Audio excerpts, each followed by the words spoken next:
am so happy to join you as your host today here at the 100th Caltex Havoline autoPro.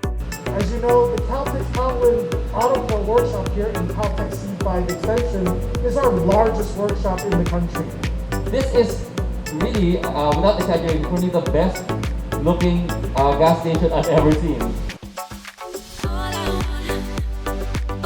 So this is a rundown, if you can see, it's called 22-point check because they will be looking around a 360 degree checkup, which starts with the engine oil, as mentioned earlier. And of course, the oil filter, the air filter, all the way down to the tires, which are very important. And of course, we want to ensure that all fluids and liquids that needs to be changed will be presented to the car owner. So in day 2, part of the life of an engine is to replace its engine oil.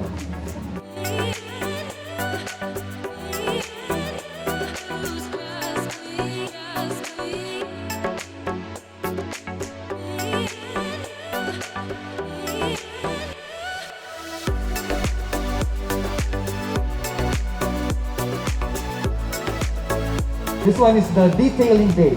Detailing, ako. Yes, you can see the difference Yes. in terms of By a mile. cleanliness. Yeah. By a mile. So this is the part of the tender loving care beyond the True. usual car wash that we give our vehicles on a weekly basis.